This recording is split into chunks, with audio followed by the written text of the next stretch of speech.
बिस्मिल्लाहिर्रहमानिर्रहीम। कैसे हैं आप सब लोग। मैं बहुत दिनों से ये कोशिश कर रहा था कि बाबर आज़म का और शाहीन अफरीदी का जो कप्तानी में जो उनका बदल हुआ कि एक कप्तानी से उतर गए और उनकी जगह दूसरे कप्तान आ गए, उस पर कुछ बात आपसे करूं। ये पाकिस्तान क्रिकेट में बहुत ज़्यादा बात हो रही है इस हवाले से कि बाबर ने शायद गलत किया, शाहीन के साथ ज़्यादती हुई।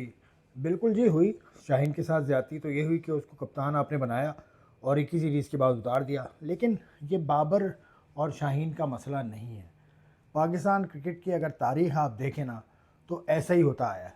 और इस हवाले से जो सवाल सवाल करना है ना हमें, वो करना है पाकिस्तान क्रिकेट बोर्ड के चेयरमैन जितने भी आए, उनकी जिनके दौर में ये सब हुआ, चीफ़ एग्जीक्यूटिव जो आए उनके दौर में ये सब कुछ हुआ, उनसे हमें सवाल करना है। पहली बार तो कप्तान जो आपका जबरी हटाया गया था वो तो बहुत पुरानी बात है, 58 और 57 में उस वक्त कप्तान हटा। उसके बाद फिर आगे जाइए, जावेद मियाँदाद कैप्टन बने थे अर्ली 80s में, उनके ख़िलाफ़ भी एक काइंड ऑफ अ रिवोल्ट हुआ और उसके बाद उनको कप्तानी छोड़नी पड़ी।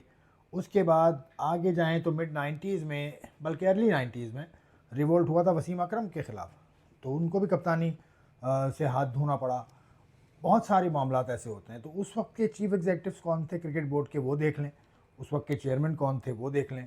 मतलब रफ़ी नसीम साहब से शुरू होती है बात, जो जावेद मियाँदाद साहब के साथ उनकी कुछ अनबन ऐसा कह सकते हैं कि हुई थी। उसके बाद फिर चेयरमैन कौन कौन आते गए, उनके दौर में क्या क्या हुआ वो नज़र में रखिएगा। मतलब चेयरमैन तौक़ीर ज़िया साहब भी रहे, उनसे पहले नसीम अशरफ साहब रहे, उनसे पहले और कोई चेयरमैन था, आरिफ अब्बासी साहब चीफ़ एग्जीक्यूटिव रहे। बड़े बड़े नाम हैं ये। और उसके बाद ज़का अशरफ साहब, नजम सेठी साहब के दौर में तो ये होता था कि उस वक्त तो कप्तानी की एक रस्साकशी थी दो प्लेयर्स के दरमियान, मिसबा और शाहिद।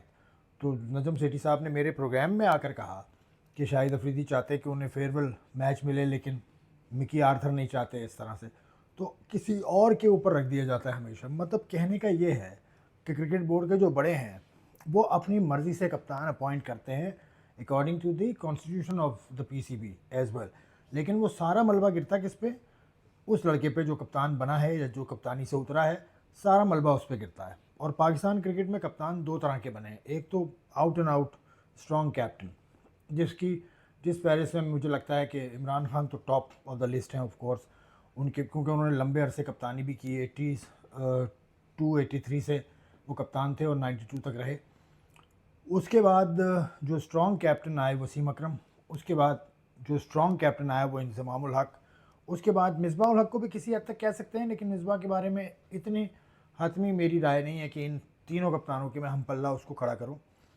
तो बाकी जो कैप्टन आए वो भर्ती के कप्तान आए, मतलब बहुत कम थोड़े अरसे के लिए। वो इसलिए आए कि शायद किसी दूसरे कप्तान को नीचे दिखाना था। आउट ऑफ द ब्लू उनको कप्तान बनाया गया। सबके नाम, मत किस किस का नाम लूँ मैं, सबके नाम है। तो ये अब जो बाबर आज़म का मामला हुआ है, बाबर आज़म उस लीग में आता जा रहा है। मुझे लगता है पाकिस्तान के जो बड़े प्लेयर्स आए हैं उस लीग की जानिब इसका सफ़र चल रहा है और जल्द ही वहाँ पहुँच भी जाएंगे। तो बाबर आज़म को कप्तान बनाने वाले से सवाल किया जाए, बाबर आज़म को कप्तानी से हटाने वाले से सवाल किया जाए, शाहीन अफरीदी को कप्तान बनाने वाले से सवाल किया जाए, बल्कि और पीछे जाएंगे ना आप, सरफराज अहमद को कप्तानी से हटाने वाले से सवाल किया जाए, फिर और उससे पीछे जाएंगे तो फिर किसी और को कप्तानी से उतारने वाले से सवाल किया जाए। तो ये जो सिलसिला है जिसमें पाकिस्तान क्रिकेट बोर्ड की हायर मैनेजमेंट हमेशा शामिल रही है, मैं ये कहना चाहता हूँ कि शाहीन और बाबर ये तो प्लेयर हैं, ये आज हैं कल नहीं होंगे, लेकिन पीसीबी में कोई और कल आ जाएगा और वो अपनी मर्ज़ी से सारी चीज़ें करेगा। तो कैप्टन को बनाना, कैप्टन को हटाना सवाबदीद है पाकिस्तान क्रिकेट बोर्ड के चेयरमैन की आज के आइन के मुताबिक। तो कैप्टनसी का जो गेम होता है, जो वो क्या बोलते हैं उस खेल को, जो कठपुतली तमाशा, जो जिसके हाथ में डोरे हैं इन कप्तानों की, जो बना दिए जाते हैं, उतार दिए जाते हैं, उनसे सवाल बहुत ज़रूरी है। और उसके लिए आप थोड़ा सा सूरत हाल देख लें। पाकिस्तान क्रिकेट की हिस्ट्री मौजूद है, वेबसाइट पर मौजूद है, इंटरनेट पर मौजूद है। उसमें देखें कि उस वक्त कप्तान कौन था।